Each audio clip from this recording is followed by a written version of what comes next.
The rain had been falling all night, soft, steady, and endless. It streaked down the glass towers of the city, washing away the dirt, but not the loneliness hidden inside. In one of those buildings where ambition gleamed brighter than kindness, a man pushed a cleaning cart through the quiet hallways. His name was Aaron Blake. His shoes were worn, his uniform faded, but his eyes, they carried the calm strength of someone who had seen struggle and chosen kindness anyway. Most people passed him without a glance. But Aaron noticed everything: the tired faces, the fake smiles, the weight people carried beneath their success. What no one knew, not even payroll, was that half of Aaron's small paycheck disappeared every month. It wasn't for bills or savings. It went to an orphanage across town, the same one that had once saved him. It wasn't charity. It was gratitude. It was a promise he'd made to the children who reminded him of who he once was. If you still believe that kindness matters, that goodness can live quietly in ordinary hearts, pause for a second. Like, comment, and subscribe to HQ Infinite Stories. Because this story proves that the smallest hearts often carry the greatest strength. Aaron wasn't just a janitor. He was a single father. His daughter, Maya, was 7, bright-eyed, full of laughter and the light of his world. Every morning before sunrise, he packed her lunch, walked her to school, and then took the bus to the tall glass building that never seemed to sleep. One evening, Maya asked softly, "Daddy, why do you send money to those kids when we don't have much?" Aaron smiled and said, "Because once someone did that for me." At the very top of that same building sat Evelyn Carter, the CEO. She was powerful, respected, and feared. Her name meant success. But her heart had long forgotten what compassion felt like. She had built an empire from discipline and logic. But somewhere along the way, she had lost her warmth. Her life was full, yet empty, surrounded by people, yet utterly alone. Then, one gray morning, fate crossed their paths.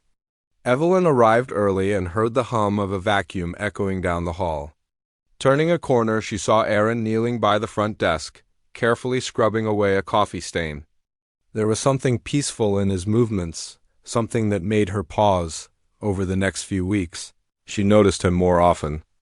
Not by plan, at least that's what she told herself, but something about his quiet dignity intrigued her. Then one evening, she saw him outside, handing an envelope to a nun.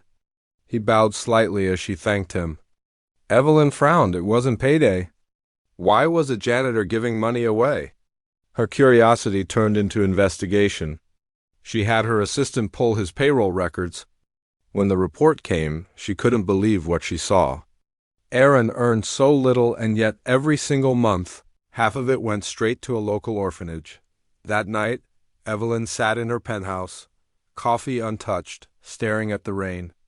For the first time in years, she felt small. She, who had everything, had forgotten how to give.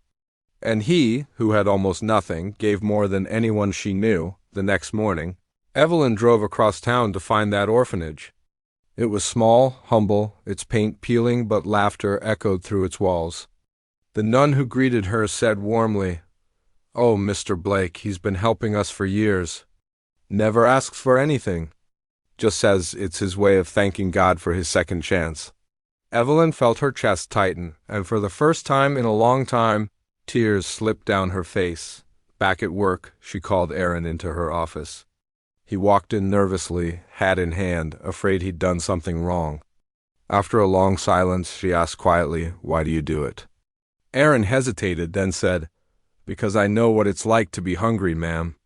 Because I can't forget the faces of kids still waiting for help. And because I want my little girl to know that kindness means more than comfort."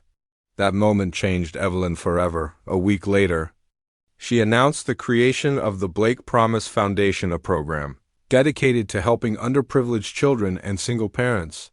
When Aaron heard the news, he was speechless. And when Evelyn thanked him publicly at the company meeting, the entire room fell silent. But that wasn't the end. Evelyn began visiting the orphanage herself, helping rebuild it, bringing new supplies, and most importantly, hope. And one afternoon, as she stepped into that same little building, she found Aaron sweeping the floor. "Just as always," she smiled and said. You've done more for this world than you'll ever realize. He smiled back, humble as ever. We just do what we can, ma'am. From that day on, Evelyn led differently. She listened more. She cared more. She remembered that success means nothing without compassion, and every time she saw Aaron in the hallway, she didn't just see a janitor. She saw a teacher. A reminder that true greatness begins with kindness. If this story touched your heart, don't forget to like, comment, and subscribe to HQ Infinite Stories, where real stories of hope, humanity, and love come alive.